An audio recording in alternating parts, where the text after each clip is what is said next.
बिल्कुल सर, परवेज अहमद के घर में सभी मंत्री और सभी नेताओं की झड़ी लग चुकी है, लेकिन उस व्यक्ति को, जो इनोसेंट व्यक्ति, पुलिस द्वारा कहीं ना कहीं उसको मार दिया गया और ये पुलिस ने मान भी लिया कि ये शहादत हुई है। आज चीफ मिनिस्टर भी पहुंच के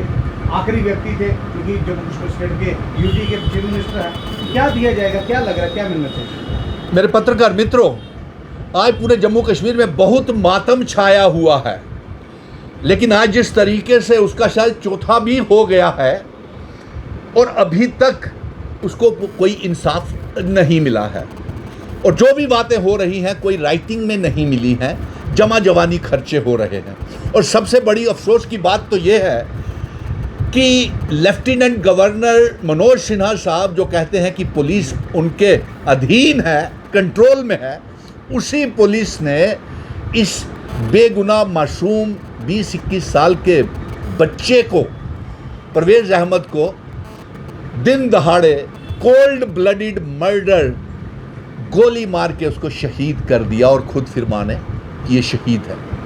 अब सबसे पहले ये सवाल खड़े होते हैं, एलजी साहब आपने क्यों चुप्पी रखी हुई है? आप जवाब दीजिए। अभी तक आपका कोई मातमी संदेश वहाँ पे परवेज अहमद के परिवार को के लिए कोई बयान नहीं आया है। इतना बड़ा हादसा हो गया जिसकी वजह से जम्मू कश्मीर में हालात खराब हो सकते थे, मजहबी तनाज़ा हो सकता था, और अभी रुका नहीं होगा। इसलिए हमें ये उम्मीद थी कि आप इसके ऊपर कोई बयान जारी करते, और बिना समय गवाए आपसे फिर से हाथ जोड़ के मैं निवेदन कर रहा हूं कि पूरा अवाम की तरफ से, उस गुज्जर बकरवाल ट्राइबल कम्युनिटी की तरफ से, कौम की तरफ से मैं आपसे हाथ जोड़ के विनती कर रहा हूं कि आप उस परवेज अहमद के घर में जाएं और जो फाइनेंशियल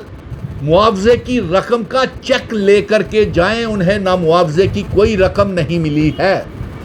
और दूसरा, सीबीआई और जुडिशियल इंक्वायरी के ऑर्डर जारी करें। और नंबर 3, जहां तक जानकारी आ रही है कि उसके परिवार के जो एक सदस्य को, मेंबर को जो नौकरी देनी है, वो भी नौकरी आप डेली वेजर की दे रहे हैं, यानी कि पुलिस में आप एसपीओ लगा रहे हैं। वो कोई पक्की नौकरी नहीं होती है। ये मैं एलजी साहब को कहना चाहता हूं, और बहुत अफसोस हो रहा है, बड़े सवाल खड़े हो रहे हैं कि आप अभी तक उस परवेज के घर में क्यों नहीं गए। और वो बच्चा, वो नौजवान, वो बेटी, वो परवेज की बीवी जो 18 साल की थी, उसको आपने बेवा कर दिया। उसके हाथ का तो चूड़ा भी नहीं खुला था, मेहंदी भी नहीं सूखी थी, वो दूसरी बात होगी। और जिस तरीके से पत्रकार मित्रों आपका ये कहना है कि आज चीफ मिनिस्टर साहब भी वहाँ गए थे और कुछ चुपचाप आ गए, जैसे कोई बातचीत नहीं हुई, पत्रकार ही गिला कर रहे थे, कोई बात नहीं हुई कि क्या कहा उनसे, तो कोई सामने खुलासा नहीं आया, तो मैं गुजारिश करूँगा चीफ मिनिस्टर साहब से भी, उमर अब्दुल्ला साहब को भी, कि आपके पास इतनी चुनी हुई सरकार है, इतने महकमे हैं आपके पास, बिजली विभाग आपके पास है, म्युनिसिपल कॉरपोरेशन आपके पास है, सोशल वेलफेयर डिपार्टमेंट है, जल शक्ति का डिपार्टमेंट है, पीएचई का डिपार्टमेंट है, बिजली का डिपार्टमेंट है, सोशल वेलफेयर का डिपार्टमेंट है, रूरल डेवलपमेंट है, फॉरेस्ट डिपार्टमेंट है, और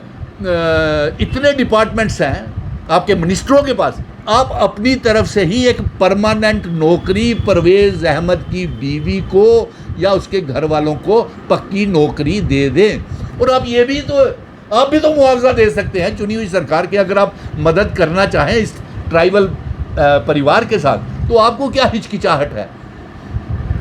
अब ये फैसला कर लें, अगर एलजी साहब भी दे रहे हैं कोई मुआवजा, तो चुनी हुई सरकार भी थोड़ा सा मुआवजा दे दे। और इसके साथ साथ तमाम पॉलिटिकल पार्टीज़ ने हाथ खड़े कर लिए, और तमाम एमएलएस के ये भी दावा कर रहे हैं कि वो एलजी साहब के पास गए, उसके बावजूद भी एलजी साहब वहाँ नहीं पहुँचे। तमाम मंत्रिमंडल, तमाम chief minister, deputy chief minister, forest minister, Congress के तमाम नेता, प्रेसिडेंट्स हो आए, अगर कोई नहीं गया तो या तो एलजी मनोज सिन्हा साहब नहीं गए, या फिर भारतीय जनता पार्टी के ना तो मेंबर पार्लियामेंट जो उस इलाके के हैं, जुगल किशोर शर्मा जी और जितेंद्र सिंह जी, ना वो गए ट्राइबल कम्युनिटी का समर्थन करने के लिए, साथ देने के लिए, और ना ही उस इलाके का जो एमएलए है वो भी वहाँ नहीं पहुँचा। सो हम सारी पैनी नज़र रखे हुए हैं, हम सभी